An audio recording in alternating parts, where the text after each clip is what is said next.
Ashama harka fuunee kabajamtoota fi hordoftoota daawwattoota Bilisoo TV. Oduu qabannee dhiyaannee jirra. Oduu kan isinitti himu ani Murteessaa Mahammadiin.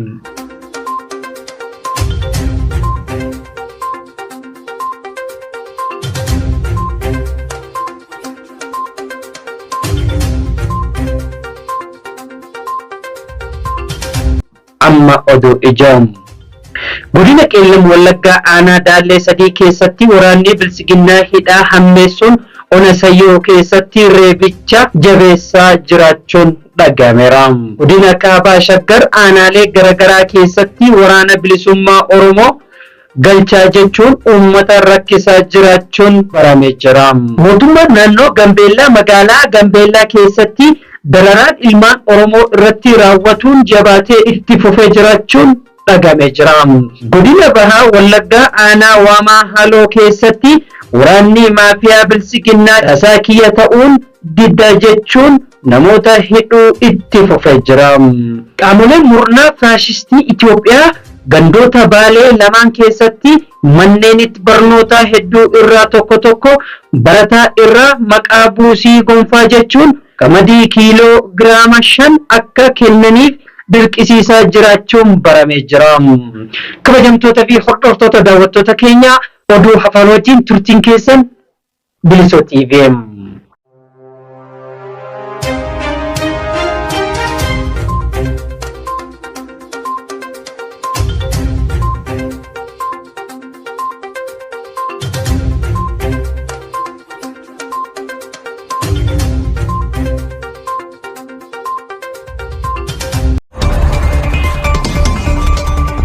Bitootessa 22 barkub 2023 harka fuune daawwattootaaf hordoftoota Bilisootii fi bagattiin isin gahe jala bultii Ramadaana barkub 2023 akka lakkoofsa hijiraatti bara 1444 isin jecha amma gama bal'ina oduu keenyatti isin ceesifna nu hordofa. Godina Qeellam Wallaggaa aanaa Daallee sadii keessatti waraanni maafiyaan Bilisiginnaa hidhaa yoo hammeessu ona Sayyoo keessatti reebicha jabeessee jiraachuun baramee jira. Bitootessa 20 barkuu 2023 dacheen Oromiyaa dachee ilmaan Oromoo irratti gaaffii tokko malee hidhamuu fi lubbuun jiraachuuf wabii dhabe ta'uun akkuma itti fufetti jira. Umriin aangoo isaa dheereffachuuf hidhaa akka tooftaa waraanaatti kan itti fayyadamu warri Bilisiginnaa Oromiyaa keessatti ilmaan Oromoo badii tokko malee hidhaa jiraachuun baramee jira. Godina Qeellam Wallaggaa aanaa Daallee sadii keessatti waraanni maafiyaan hidhaa yoo hammeessu ona Sayyoo keessatti reebicha jabeessanii jiraachuun baramee jira. Bitootessa 20 barkuu 2023 dacheen Oromiyaa dachee ilmaan Oromoo irratti gaaffii tokko malee hidhamuu fi lubbuun jiraachuu wabii dhabe ta'uun akkuma itti fufetti jira. Umrii aangoo isaa dheereffachuuf hidhaaf akka tooftaa waraanaatti kan itti fayyadamu Bilisiginnaa Oromiyaa keessatti ilmaan Oromoo badii tokko malee hidhaa jiraachuunis baramee jira.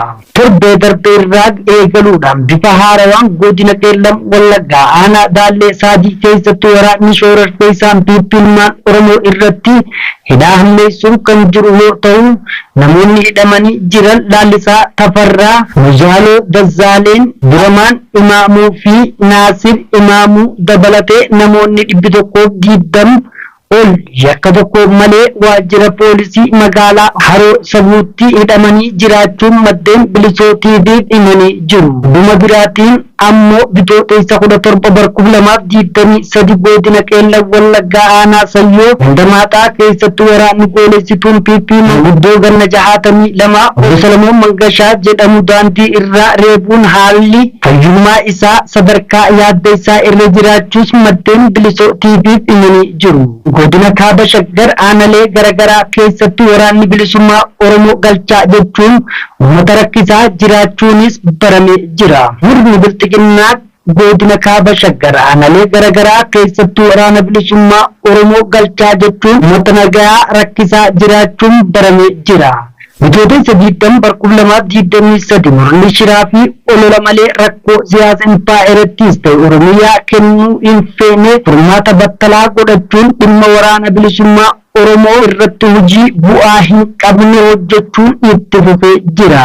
Aanaalee godina kaaba shaggar aanaa yaayyaa gullallee warra jaarsoo abbootii fi kiyyuu keessatti uummata waltajjii waamuun ijoollee keessan bosona jiran waraana bilisummaa Oromoo fidaa galchaa jechaa jiraachuunis dhagahamee jira. Murni uummata nagaa dhimma waraanaa keessa galchuun waan uummanni quba hin qabnee fi hin dandeenye fidanii hin galchitan taanaan miidhaan isin irra gahuuf gaafatamni isin jechuudhaan akeekkachiisaa jiraachuun baramee jira.